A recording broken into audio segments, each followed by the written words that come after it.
Welcome back to another video guide about the Grandstream GWN7000 series. In this video, we will demonstrate how to set up a WireGuard tunnel between a GWN router and a remote device running the WireGuard VPN application.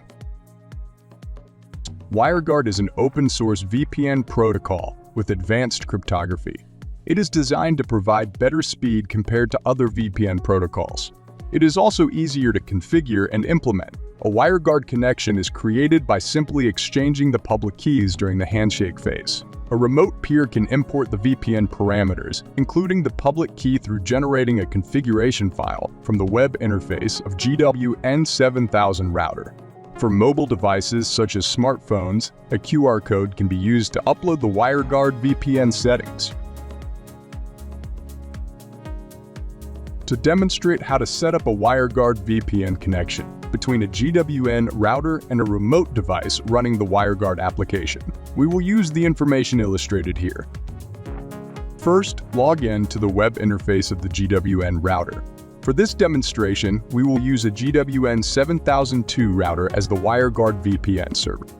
Go to VPN and open the WireGuard configuration page. Click on Add. Give it a name and toggle the status option to enable WireGuard on the router.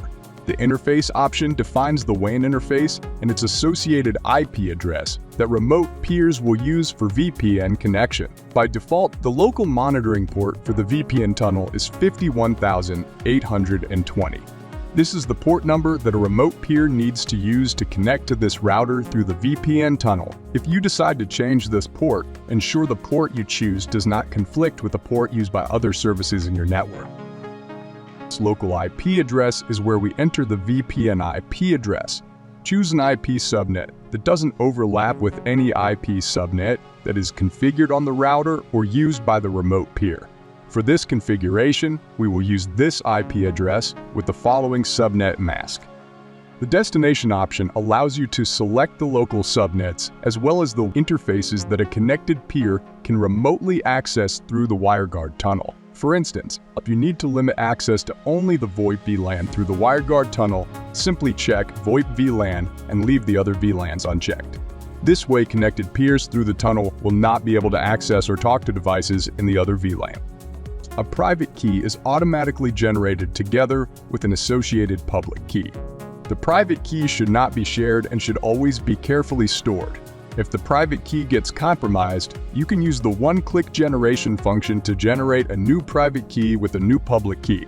The configuration of remote peers must always include the same public key configured here. If the public key on the router changes, a new configuration file must be generated and uploaded on the remote peers. Click Save to complete the WireGuard VPN server configuration. To generate a WireGuard configuration file for a remote peer, we click on this icon under the Operations column. Let's create one for a remote worker.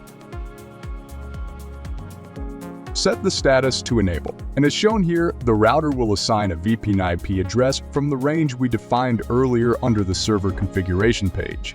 Pre-shared key is an optional parameter that you can enable to make the VPN tunnel more secure. When enabled, the VPN tunnel will use both the public key and the pre-shared key for authentication and encryption.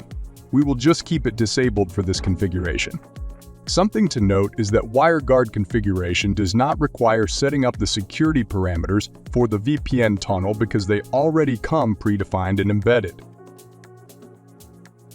Under Allowed IP Address, specify the IP address or an IP subnet that is allowed to connect through the VPN tunnel. The WireGuard tunnel will drop any traffic coming from an IP address or an IP subnet that does not match the information entered here. Note that you can enter multiple IP addresses and subnets simply by clicking on Add. If the remote peer will not always connect from a static IP address, you can enter the wildcard address with the subnet mask 0. This basically tells the router to accept connections from any source IP address. Next, we define the DNS servers. Once you click on Save, you will have the option to download a configuration file that you can manually upload to a WireGuard application on a computer. Or you can scan the QR code from the WireGuard app on mobile devices. Let's use the VPN configuration file to show you how to upload it on the WireGuard application. The WireGuard application is already installed on this computer. To create a new VPN tunnel, click on Add Tunnel, locate, and select the VPN file we downloaded earlier. To open the WireGuard tunnel, click on Activate. To verify the computer has been assigned a VPN IP address, open the command prompt and run ipconfig.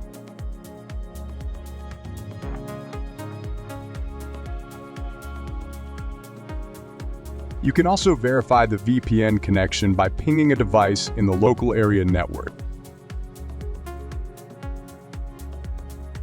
If you go back to the WireGuard configuration page on the GWN router, the Peers tab displays the connected devices and their status.